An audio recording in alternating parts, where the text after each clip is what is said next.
Revenue అధికారులు party నాయకుల అండదండలతో ప్రభుత్వ భూములను కబ్జా చేసి సాగు చేస్తున్నారని సిపిఐ ఎంఎల్ లిబరేషన్ జిల్లా కార్యదర్శి మారేపల్లి మల్లేష్ అన్నారు.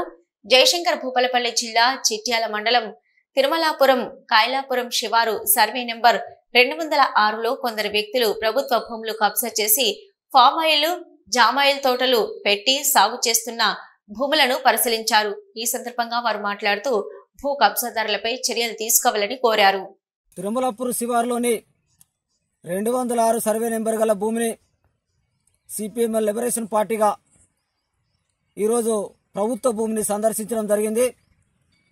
10 ఎకరాల భూమిలో గతంలో రెవెన్యూ అధికారులు ప్రభుత్వ బోర్డు ఏర్పాటు చేయడం జరిగింది.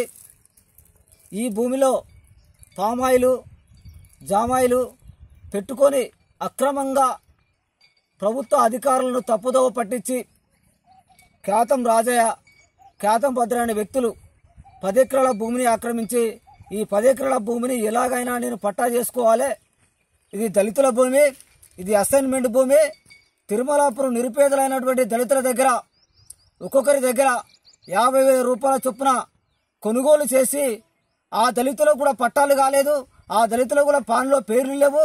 అయినప్పటికీ వాళ్ళు దీన్ని కాస్ట్ చేసుకుంటే వాళ్ళ దగ్గర వాళ్ళ ఆర్థిక పరిస్థితులను ఆసరా చేసుకొని వాళ్ళకు ఒక్కొక్కరికి 50,000 ఇచ్చి కాగితాలు రాసుకొని ఈ అసెంట్ భూమిని కొనుగోలు చేసి ఈ భూమి నాది అంటూ పట్టాలు చేసుకోవడానికి అధికారులను తప్పుదోవ పట్టిస్తూ 10 సంవత్సరాలుగా ఈ భూమి నాది అంటూ జామాయిలు, పామాయిలు పెంచుకుంటూ ఆయన అక్రమంగా భూమిని ఆక్రమించుకోవడం జరిగింది.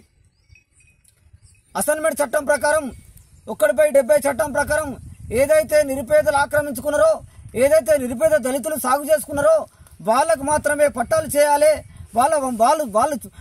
వాళ్లకు పట్టాలు చేసిన తర్వాత వాళ్ళ తల్లిదండ్రులు చనిపోతే వారసత్వంగా వాళ్ళ కొడుకులు ఆక్రమించాలి. అంతేకాని అసైన్మెంట్ భూమిని కొనడానికి కానీ అమ్మడానికి కానీ వీళ్ళే అని చెప్పేసి ప్రభుత్వం రెవెన్యూ చట్టం ఉన్నది.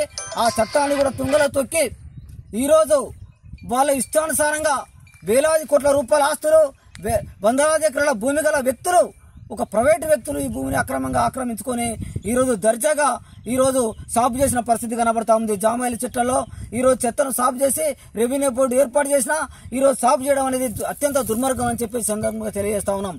ఏదైతే 10 ఎకరాల